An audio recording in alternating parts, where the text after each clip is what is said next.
Bismillahirrahmanirrahim. Assalamualaikum warahmatullahi wabarakatuh.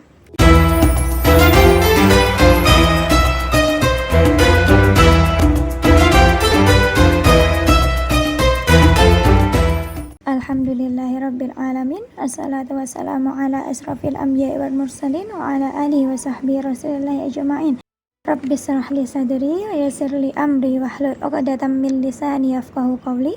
Baiklah teman-teman semua, adik-adikku semua, hari ini kita masih diberikan kesempatan oleh Allah untuk belajar, untuk tetap semangat menuntut ilmu, walaupun belajar secara virtual, tidak tetap muka, tapi tetap semangat dalam menjalani hari-harinya, yaitu belajar di rumah. Baiklah, pada kesempatan hari ini kita akan mempelajari materi fikih kelas 10, yaitu pada bab 5. Materinya yaitu kurban dan akikah. Pada kesempatan hari ini kita akan membahas tentang materi kurban. Apa sih itu kurban? Baiklah, kita akan sedikit menjelaskan tentang materi kurban. Kurban menurut bahasa berarti qariba, yaitu dekat.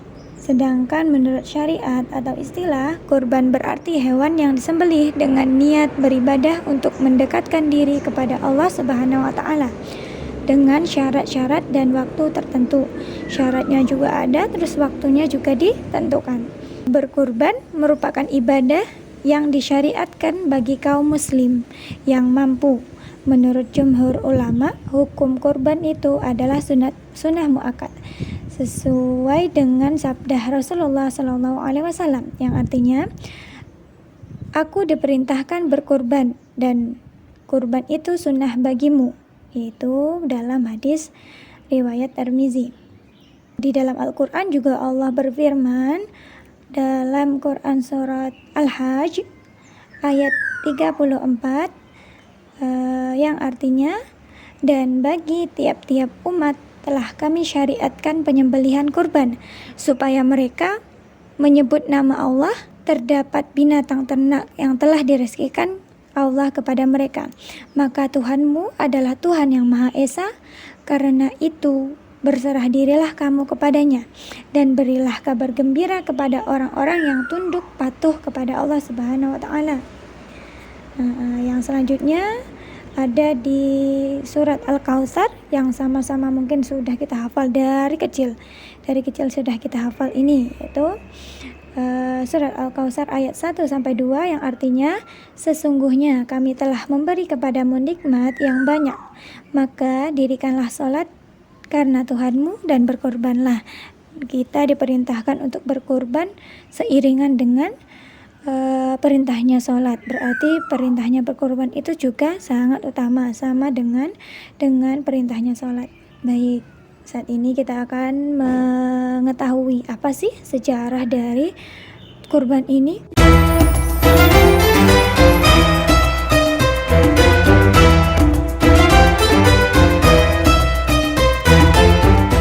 Sejarah awal mula kurban di hari raya Idul Adha. Sejarah Idul Adha ini tidak lepas dari dua peristiwa yang terjadi di masa lalu, yaitu dilakukannya ritual kurban oleh Habil, putra Nabi Adam alaihissalam, dan kurban oleh Nabi Ibrahim alaihissalam terhadap putranya Ismail alaihissalam. Kisah Habil dan Qabil. Ritual kurban pertama kali dilaksanakan oleh Qabil dan Habil sebagai bentuk sayembara untuk menentukan siapa yang akan menikahi Iklimah. Siapa yang kurbannya diterima Allah, ialah yang berhak mempersunting Iklimah. Di sini Habil mempersembahkan domba yang sehat dan gemuk, sementara saudaranya Qabil mengorbankan domba yang kurus dan jelek. Qabil yang kalah dan dengki pun akhirnya membunuh saudaranya sendiri. Kisah ini diabadikan dalam Al-Quran yang artinya, ceritakanlah kepada mereka kisah kedua putra Adam, Habil dan Qabil menurut yang sebenarnya. Ketika keduanya mempersembahkan kurban, maka diterima dari salah seorang dari mereka berdua, yaitu Habil. Qabil yang kurbannya tidak diterima lalu berkata, aku pasti membunuhmu. Berkata Habil, sesungguhnya Allah hanya menerima kurban dari orang-orang yang bertakwa. Al-Maidah ayat 27. Kisah Ibrahim dan Ismail. Hari Raya Kurban juga tak lepas dari kisah mengharukan antara Nabi Ibrahim dengan Ismail. Suatu hari, Ibrahim bermimpi mendapat perintah dari Allah Subhanahu wa Ta'ala untuk menyembelih Ismail. Ini tentu keputusan yang sangat berat baginya. Apalagi Ismail adalah anak yang sudah dinanti-nantikan kehadirannya selama belasan tahun. Ibrahim berkata, "Hai anakku, sesungguhnya aku melihat dalam mimpi bahwa aku menyembelihmu. Maka pikirkanlah apa pendapatmu." Ismail menjawab, "Wahai bapakku, kerjakanlah apa yang diperintahkan kepadamu. Insya Allah engkau akan mendapatiku termasuk orang yang sabar." Surat As-Saffat ayat 102.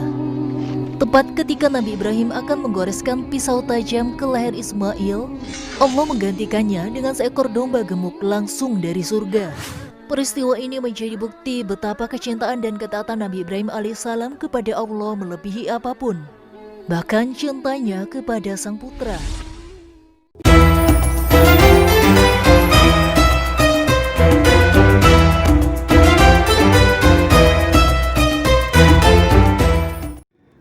Sekarang kita akan mengetahui tentang waktu dan tempat penyembelihan hewan kurban. Adapun waktu yang ditetapkan untuk penyembelihan hewan kurban yaitu sejak selesai sholat Idul Adha, yaitu pada 10 Zulhijjah. Setelah sholat Id itu sampai terbenam matahari pada tanggal 3 Zulhijjah di hari tasyrik. Jadi ada berapa hari? Dari 10 Zulhijjah, 11 Zulhijjah, 12 Zulhijjah, dan sampai 13 Zulhijjah sampai terbenam mataharinya. Dasar itu kita ketahui menurut sabda Rasulullah Shallallahu Alaihi Wasallam yang artinya barang siapa yang menyembelih hewan kurban sebelum dia mengerjakan sholat Id, maka hendaklah ia menyembelih yang lain sebagai gantinya. Berarti dalam hadis ini kita tidak boleh atau kalau diniatkan untuk berkurban tidak boleh dilakukan sebelum sholat Id ataupun setelah hari tasyrik tersebut, karena nanti akan dinilai menjadi sedekah, bukan kurban lagi. Dan adapun tempat penyembelihan sebaiknya dekat dengan tempat pelaksanaan sholat Id tersebut. Hal ini juga menjadi sarana untuk syiar Islam sesuai dengan sabda Rasulullah Shallallahu Alaihi Wasallam yang artinya Nabi Shallallahu Alaihi Wasallam biasa menyembelih kurban di tempat pelaksanaan sholat Id. Maksudnya dekat dengan tempat sholat Id atau di masjid atau lapangan yang diadakan sholat Id di sana. Adapun ketentuan dari hewan kurban yaitu berupa hewan ternak. Yang pertama yang biasa kita sembelih di Indonesia ini berupa sapi atau kerbau. Kebiasaannya sapi. Yang selanjutnya yaitu unta. Unta biasa disembelih di Timur Tengah sana atau di Arab sana. Dan adapun yang lainnya yaitu kambing dan domba. Ini adalah foto dari hewan ternak yang disyariatkan untuk dalam penyembelihan kurban. Ada onta, ada sapi, ada kerbau, dan ada kambing ataupun domba. Di sini kita juga akan mengetahui tentang pemanfaatan hewan kurban yang tersebut. Awalnya kita ketahui dulu tujuan dari berkorban tersebut. Tujuan dari berkorban tersebut mencakup 3 inti dan mungkin lebih banyak lagi tujuan-tujuan lainnya dan manfaat yang lainnya. Yang pertama sekali yaitu untuk mendekatkan diri kita kepada Allah, karena itu adalah syariat yang ditetapkan oleh Allah. Dan yang kedua yaitu mendapatkan ridho dari Allah. Yang ketiga yaitu memupuk empati dan meningkatkan solidaritas sesama.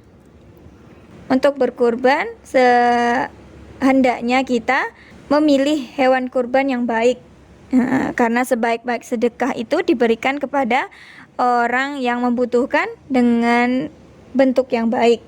Adapun di sini untuk ketentuannya, hewan yang dikorbankan haruslah cukup umur tidak boleh yang masih kecil ataupun yang baru lahir. Terus nafsu makannya baik, tidak tidak malas makan atau tidak kurang nafsu makannya. Terus hewannya tersebut berdiri tegak dan tidak ada luka di tubuhnya. Matanya bersih dan tidak bengkak. Terus area hidung bersih dan lembab, cenderung basah. Maksudnya di sini hewan ternak itu hidungnya lembab ataupun basah. Kulit dan bulunya bersih. Area mulut dan bibirnya bersih. Dan area anus bersih, tidak ada luka, darah ataupun kotoran padat. Jadi untuk bersedekah atau memilih hewan kurban itu sehendaknya kita sebagai orang yang ingin berkurban harus pintar memilih untuk hewan ternak yang akan dikorbankan. Di sini ada hadis dari riwayat At-Tirmizi bahwa menyebutkan tentang keutamaan berkurban, yaitu tidak ada suatu amal anak Adam pada hari raya kurban yang lebih dicintai Allah selain menyembelih kurban. Masya Allah sekali. Jadi amal yang baik yang kita lakukan sebagai anak cucunya Adam pada hari kurban, yaitu 10 Zulhijjah atau hari itu, yaitu menyembelih kurban. Sesungguhnya kurbannya itu di hari kiamat akan datang menyertai Bani Adam dengan tanduk-tanduknya, bulunya, dan kukunya. Masya Allah sekali. Dan darah kurban tersebut akan menetes di suatu tempat yang diridhoi Allah sebelum menetes ke bumi. Maka sempurnakanlah kurban itu. Kita yang mempunyai rezeki, sehendaknya kita melaksanakan ibadah kurban tersebut. Ada pun selanjutnya yaitu pembagian tentang daging kurban tersebut. Daging kurban tersebut dibagi menjadi 3 bagian. Yang pertama itu untuk disedekahkan kepada fakir dan miskin. Yang sepertiga lagi untuk orang yang berkurban, untuk kita yang berkurban atau untuk keluarganya juga. Terus yang sepertiganya lagi untuk hadiah kepada masyarakat sekitar, tetangga-tetangga, saudara-saudara, ataupun disimpan agar sewaktu-waktu bisa dimanfaatkan. Adapun yang perlu kita perhatikan ataupun kita ketahui bahwa jika apabila kurban itu diniatkan sebagai nazar, maka dagingnya itu wajib diberikan kepada fakir miskin. Orang yang berkurban tidak boleh mengambil sedikit pun dari daging kurban tersebut. Jadi jika hewan kurban itu berupa nazar, diniatkan untuk bernazar, maka semuanya harus disedekahkan kepada fakir dan miskin. Orang yang berkurban tidak boleh mengambil ataupun mengambil manfaat dari daging kurban tersebut. Di sini kita juga mengetahui tentang sunnah-sunnahnya berkurban. Yang pertama tentunya kita awali dengan membaca bismillah, karena segala sesuatu yang dilakukan atau dibacakan bismillah di awalnya insya Allah akan disertai dan diridhoi Allah. Saat berkurban juga kita disunnahkan untuk melafadzkan takbir, menghadapkan hewan ke kiblat, terus menggulingkan hewan ke arah rusuk kiri, terus memotong pangkal leher, terus memotong urat kiri dan kanan. Uratnya kedua-duanya harus terpotong. Membaca doa yang disunahkan oleh Rasulullah juga. Terus menyembelih sendiri hewan kurban tersebut. Kita yang berkurban disunahkan untuk menyembelih sendiri hewan kurban, dan jika tidak bisa, jika tidak sunnah hadir pada penyembelihan tersebut. Jadi kita yang berkorban itu disunnahkan untuk melihat atau menyaksikan langsung hewan kurban kita tersebut. Terus kita juga banyak bersalawat dari saat berkorban tersebut. Di sini ada hikmah berkurban. Hikmah berkurban bagi orang yang berkurban yaitu menambah kecintaan kepada Allah Subhanahu wa taala. Yang kedua, menambah keimanan dan ketakwaan kepada Allah karena sudah menjalankan ibadah yang diperintahkan Allah. Yang ketiga yaitu menunjukkan rasa syukur kepada Allah karena kita sudah menyisihkan atau menyisihkan sedikit harta untuk berkurban, untuk memberi atau memberi manfaat kepada orang lain. Terus selanjutnya mewujudkan tolong menolong dan kasih mengasihi dan rasa solidaritas kita. Adapun bagi orang yang menerima kurban, manfaatnya yaitu menambah keimanan dan ketakwaan juga kepada Allah. Terus bertambah semangat dalam hidupnya.